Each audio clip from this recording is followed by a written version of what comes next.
Watmara Sang Arjuna Desmunira kamanungsan sawangnya gendreh memanis liringe dikamantian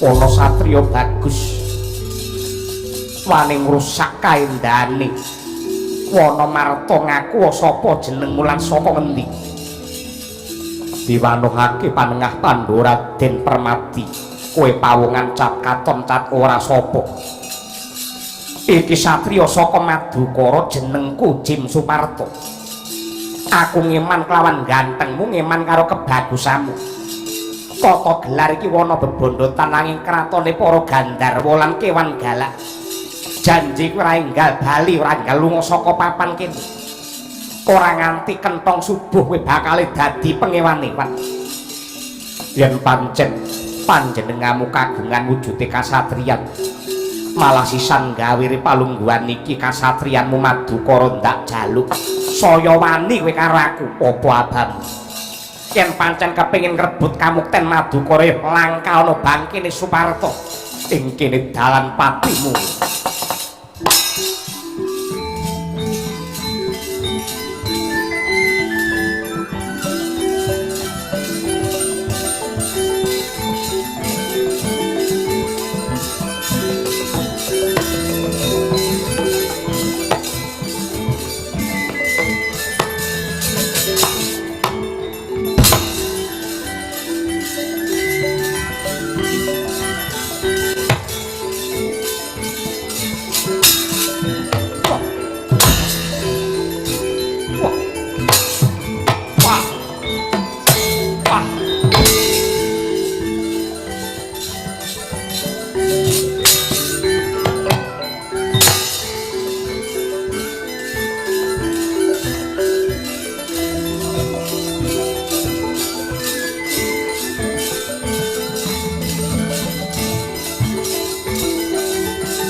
Wonggo paruh godhel jaringanmu.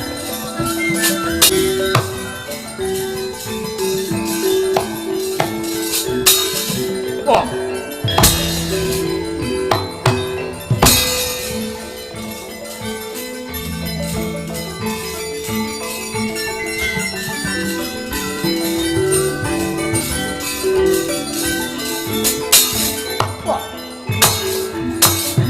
Ah. Ah. Ah.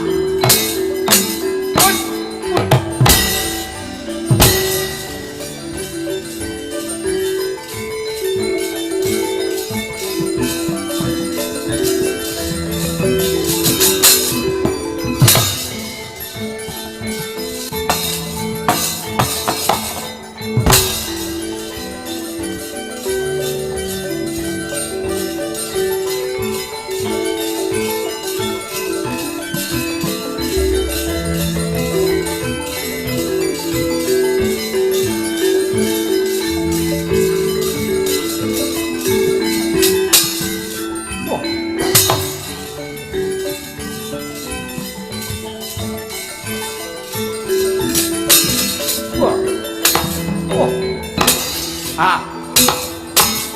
Ah, eh.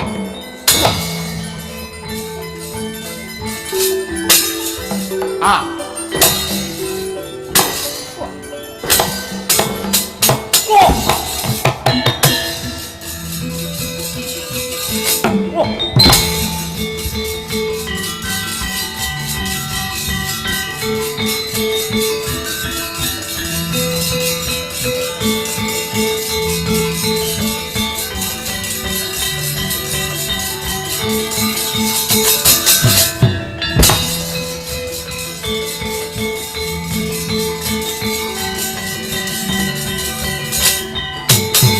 Sopo?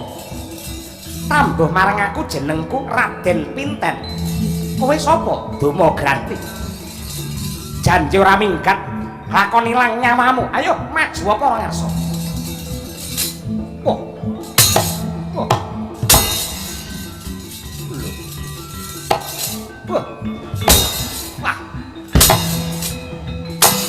Oh.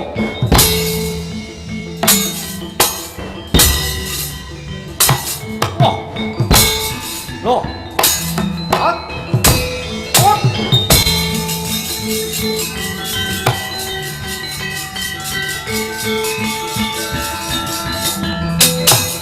Ayo Raden Tangsen tandingmu. Ora minggat ilang nyawamu. Ayo. Wah. Wah.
Tigeng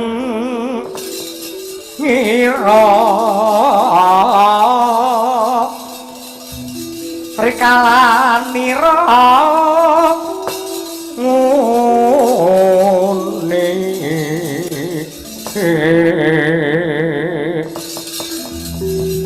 naka makikian kumambang katonku mawang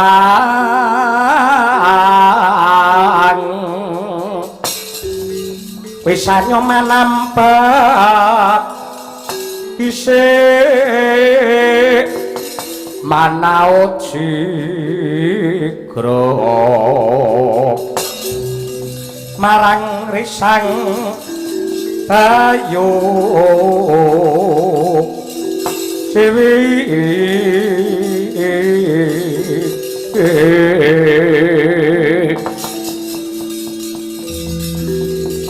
satria gagah gedhe dhuwur. Sapa jenengmu? Panenggak Pandhawa Bratasena wis sapa? Iki satria saka Jodipati. Jenengku Jim Jayalaga ya Dandun Wacana. Aku isih ngeman karo kowe. Yen Gandharwa liyane iso ndok remehke nanging adu arep karo aku. Tan urunga bakal dadi ndokiye. Yen pancen kowe duwe kasatriyan sisan gawe. Ndak jaluk dina iki tak nggo mukti wibawa karo dulur-dulurku. Ndak ulungake waton kowe pinter jebol diadaku. Udel-udel waduh.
Tan samara pamoring sukma Inuksmaya winah ya ing asepi sinimpen telenging kabu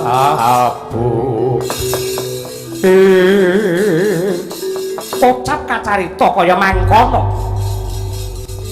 Gempung Tyasira Sang Prabu Jem Yudhistira dupi mulat para kadang Gandharwa ingkang musna prasasat tanpa tilas kasor tanding kalian para satriya Pandhawa. Kawis tinggal netra mencorong asta anekem kerot kanawaja bremijil kang riwe kaya dineres. Getering sarira ambabar Prabawa Gura mawalikan melar sarirane dadi brahala sak gunung.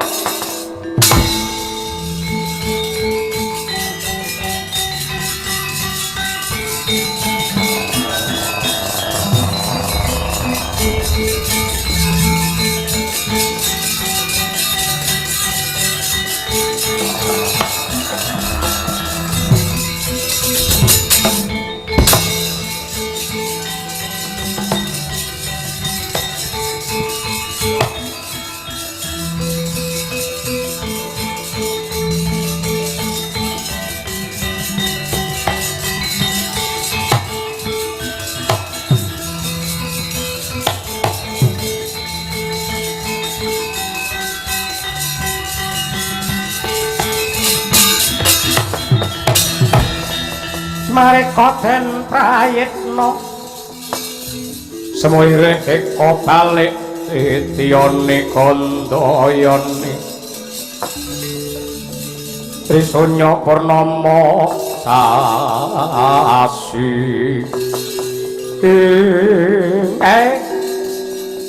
hampun mandhek mangu Gus Ndara Puntadewa. Wong sing teteken tekun bakale katekan gayuh luhur bakale misuwur sedya kang suci bakal manggih basuki. Kadangmu sekawan sampun kelampahan anggaduh kamulyan kantun sampeyan sing durung ngatonake kaprawiran. Sak mangke kang rayi Bratasemna sampun pikantuk kamukten kasatriyan Jodipati. Ingkang rayi panengah pun permadi pikantuk kasatriyan Madukara. Kembar kemanikan pikantuk sawu jajar kalian Bumi Retawu. Sampeyan aja kendho, sampeyan aja nglokro, sampeyan iku mbarepe Pandhawa. Yai Semar Hiyo.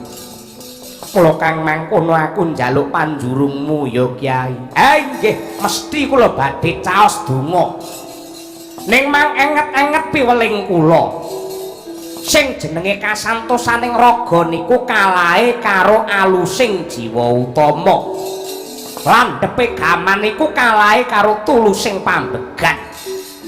Mang pirsani mencorong srengenge saka jagat wetan muga-muga dadi ungup-ungup wiwara pepadang kari sak sliring bawang sampeyan kudune entuk kamulyan.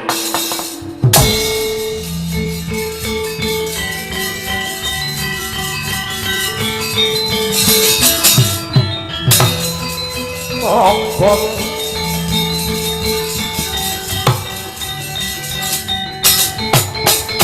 wah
Putra Pandhawa tata Katiwisaya Indriyaksasara Maruta Pawana Bana Margana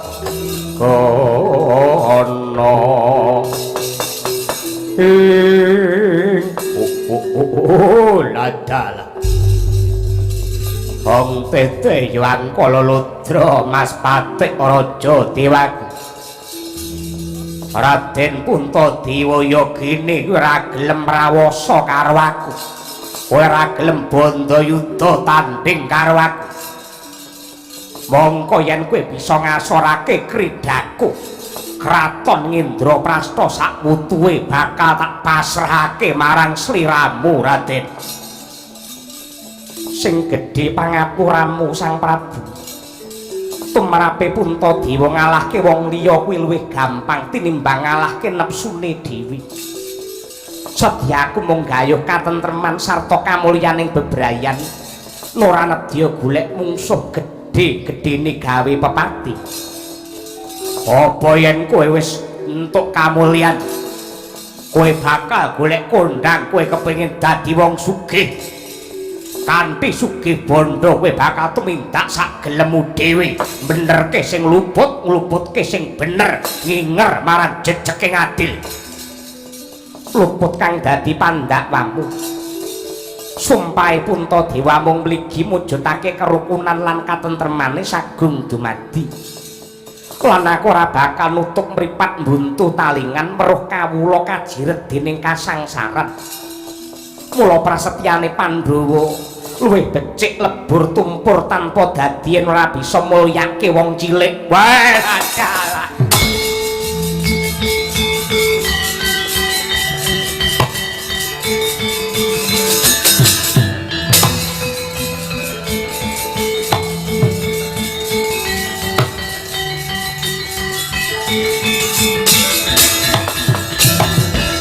dene utamaning nata Perbudi bawa laksana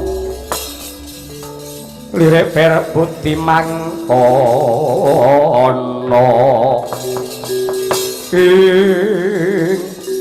Raden Puntadewa ngerti ya dadi ratu kuwi beda kelawan para kawula yen kawula wenang ukur karo uripe dhewe nanging yen ratu kuwi manungsa ingkang sinampuran pakaryan ngatur kendho kencenging pranatan butek beninging swasana praja kuwi ana pundhake Narendra Purhanana ya Raden negara Indraprastha iki negara ingkang jembar dumadi saka pulo sewu ingkang bebanjaran sarta dumadi saka pirang-pirang golongan suku bangsa agama adat lan budaya dadi ora gampang ngendhaleni sarta nata marang Indraprastha lah banjur upamane Raden Puntadewa jinejer dadi ratu ana negara iki apa sing bakal nduk tindakake Raden Sang Prabu pancen kepara nyata wong dadi ratu kuwi ora mujudake bebungah nanging amanah tegese kudu wani tanggung jawab sakwutuhe tumrap katentremaning praja marmane Puntadewa sakadang wani babat Wanamarta iki yekti wis ana gegebengan kinarya pepakem anggone bakal mangkreh tali kemudining kaprajan kanthi srana patang perangan kang ora bisa dipisahake ya kuwi ingkang sepisan negara Indraprastha angka 2 Pancasila angka 3 pranatan hukum praja sarta panunggal kerukunane bangsa banjur kababare kuwi kepiye ingkang sepisan negara Indraprastha yekti kinarya wadah panunggaling kabeh para kawula angka 2 Pancasila ingkang isine bab panembahing kawula marang Gusti welas asih mring sesama ngandelake rasa kamanungsan gedhekake rasa panunggal ngrampungke perkara kanthi mupakatan lan kawicaksanan satemah adil bakale warata sinandhang para kawula dene angka 3 ya kuwi pranatan hukum praja kanggo njejekake adil lan bener minangka srana tentreming negara ingkang pungkasan ya kuwi panunggal kerukunane bangsa nadyanto beda agama budaya golongan suku bangsa yektine bakal mimbuhi kuncarane praja lamun to ing sesrawungan tansah ngurmati lan ngajeni marang pepadaning titah kanthi samak sinamadan daya dinayan sahayek saeka kapti sarta anjiwa dadi sajuga nunggal bangsa nunggal basa nunggal negara nadyanto beda nanging tetep siji ya kuwi Ngendraprasta.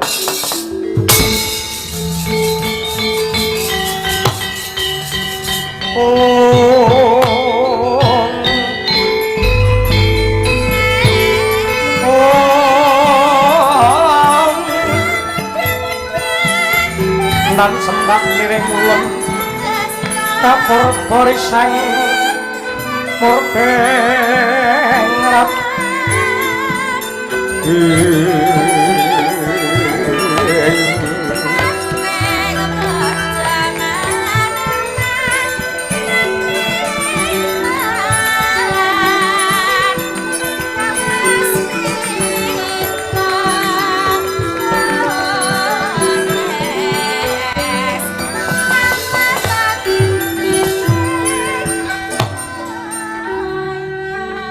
Raden Puntadewa pangrasaning atiku kaya lumaku anci pangklong kepapak obor sewu sakwise aku mirengake apa kang dadi pangandikamu ingkang purwa madya wasana kabeh sarwa utama tegese palungguhan iki aku ora bakal tida-tida masrahake negara Kencana Ngendraprasta iki marang para Pandhawa. Kejaba saka kuwi Raden. Purhanana sejatine Ngendraprasta iki kagungane wangku kulun Bathara Indra. Mula sinebut Ngendraparahasta kaendhane negaramu iki saprawalune kahyangan Salendra Bawana.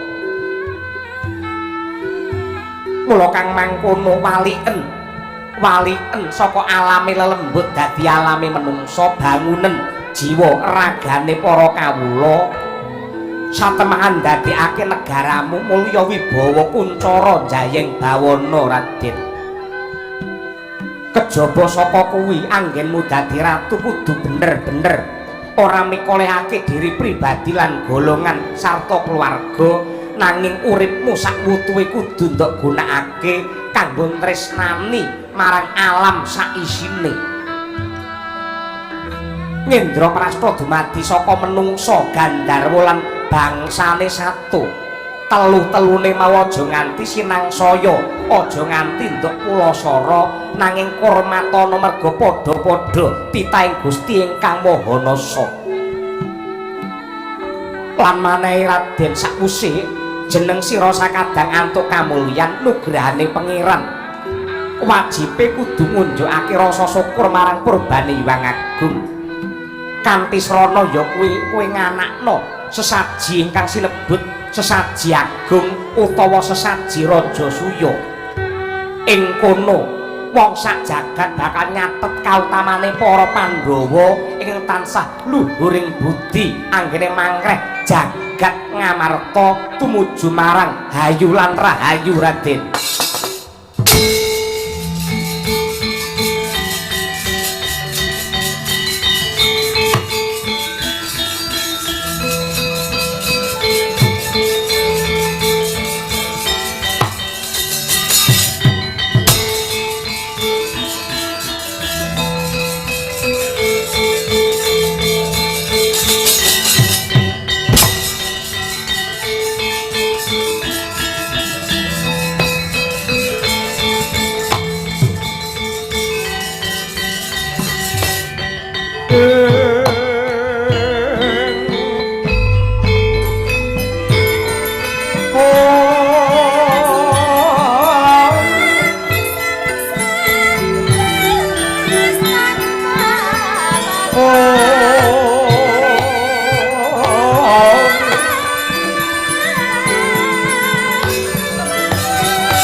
kayune Purwa sejati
sinugraha dening Gusti ingkang Maha Kuwasa. Pripalungguhan iki anggonmu mbanting raga, meres kringet linambaran sucining tekad. Satemah bisa ngunduh kamulyan sapa sing grahita Pandhawa. Lamun tawana marta iki alas bebondotan sing isine mung kewan galak sarta para Gandharwa jebul. Tinemune kowe bisa antuk kraton Kencana ingkang sinebut Ngendraprasta. Inggih Kanjeng Ibu, tartamtu kemawon para Pandhawa boten badhe kelampahan netepi dumateng kekudangan menawi boten sinebul dening pangestu Paduka Kanjeng Ibu. Karana wonten donya menika boten wonten daya kekiyatan ingkang ngungkuli saking pangestunipun Paduka Kanjeng Ibu. Ya, syukur lamun to jeneng sira tetep eling anggenmu bekti marang wong tuwa. Ya mung ngene ya, Nger. Gandeng ingkang dipasrahi dening Prabu Yudhistira jumeneng nata ning negara Ngendraprasta. Ora ana liya kejaba jeneng sira Puntadewa. Nganggo sangu kautaman anggenmu bakal netepi darmane Kanarendran. utamaning ratu kuwi syarate ana papat sepisan wibawa angka loro santosa telu wicaksana dene ingkang angka papat prasaja kababaripun kados pundi kalilan kula cumadung dawuh ibu ingkang sepisan ya kuwi wibawa tegese darbe pangaribawa ingkang gedhe ratu tanpa wibawa yekti bakal aji godhong jati garing anane amung numpal keli kombak kumbul dening ombak ing sumasana wondene satriya bisane wibawa kudu sinangkan saka hambek jujur ya kanthi kejujuran para kawula bakal sumuyut lair batin kosok baline nadyan to kowe sugih kasekten sugih guna pangawikan sugih branawarta yen sedina-dina mung tansah tumindak culika demen goroh seneng selingkuh ing kono bakal ilang wibawamu nadyan to para kawula sumuyut nanging ana tata lair wae ora kandas nganti tekan batine inggih Kanjeng Ibu ngestuaken dawuh angka loro ya kuwi hambek santosa tegese santosa lair batin supaya kuwawa mikul marang jejiban sing abot santosaning lair raga kudu waras adoh saka suker sakit bisane gayuh raga ingkang santosa kudu demen olah tapa lan sregep olah raga hewatine santosaning batin aja kendhat anggenmu minta pituduhe Hyang Sukma kang pamrih tetep ngambah dalan bener lan rahayu inggih Ibu angka telu ya kuwi wicaksana tegese awas paningale ora grusa-grusu sarta taliti ing tumindake kabeh kang pamrih bisa mahanane katentreman tumrap para kawula ingkang diayomi dene bisane wicaksana mau kudu bisa mujudi lan diwiwiti saka hambek adil adil kuwi tegese bisa mapanake saliring kahanan kanthi anut kadewasaning kodrat sederajat sepangkat setundha sebilik-bilik mapan nggawa empan weruh marang panggonan satemasak tumindake ora grusa-grusu kesluru waton karep nanging kabeh pakartine kudu tinaliti tinimbang mawa dasar ingkang gumathok ya kanthi gaman kawicaksanan adhedhasar adil mau bakal pratitis anggonmu nindakake pamaréntahan mongko dadi ratu Puntadewa mun inggih ngestuaken dawuh Kanjeng Ibu syarat ingkang pungkasan ya kuwi prasaja tegese kabeh tumindak kudu jumbuh kelawan kahanan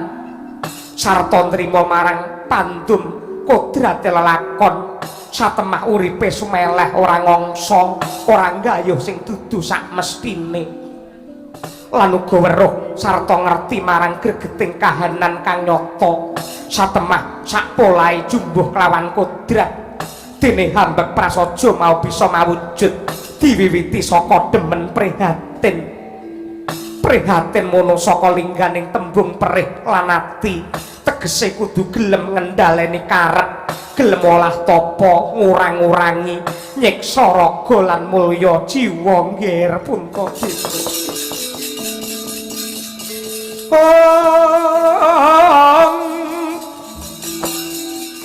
pamadaring warasitaning ati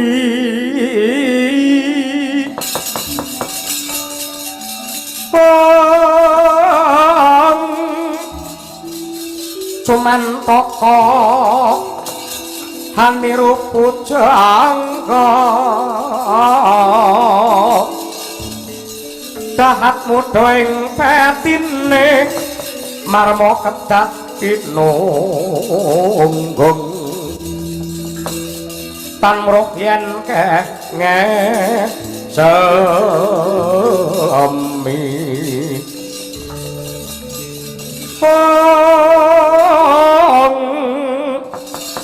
hamaksa hang rumpaka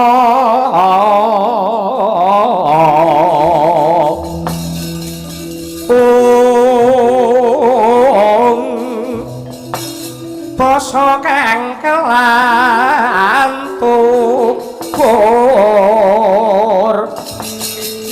tutur kang ketula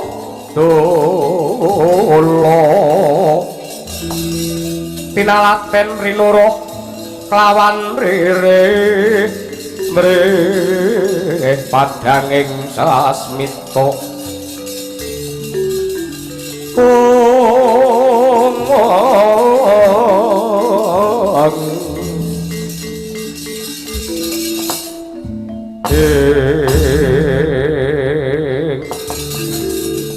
aduh Kanjeng Ibu ngaturaken panuwun Kanjeng Ibu kula suwun saksampunipun kula mangke jumeneng mangka dados pengayoman negari Indraprastha paduka sampun ngantos kami tegan dumateng Puntadewa sarta adi-adiku Pandhawa yektine Puntadewa ki ampas brabas tanpa daya lamunta ora sinengkuyung dening para kadang Pandhawa sumpahe Pandhawa wis cetha ibarate antiga sak petarangan mukti siji mukti kabeh mati siji kabeh milani Kyai Badranaya pripun Raden pripun aja lali ngelikake marang aku lamun toh aku lagi kalimput ya Kyai inggih boten langkung sendika ngestokaken dawuh ning welinge Prabu Yudhistira nalika wau kula nggih nderek mirengaken wong yen marem wong ing seneng niku ampun lali syukur matur nuwun kalih pangeran cara matur nuwune ratu dumateng Gusti sampeyan dijak nganake sesaji agung Raja Soya siap langening kalang juara-juara pantamuntar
wis golong sedyane gilik kang cipta para Pandhawa nedya mbangun negari Indraprastha sinengkaken ing ngaluhur nenggih Sri Puntadewa mongko songsong agung dadi ratu wonten ing negari Ngamarta kocap kacarita ganti ingkang cinarita ora kaya ing mapan wonten negari Giribajra Sang Ratu Angkara Murka jogete kumricik swarane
Pandhawa tata gati saya Gendriyak sasara maruta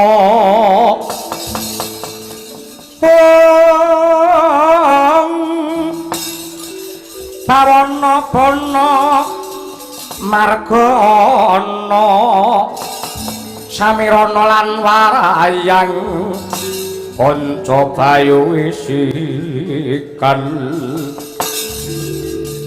wisikan kulingan limo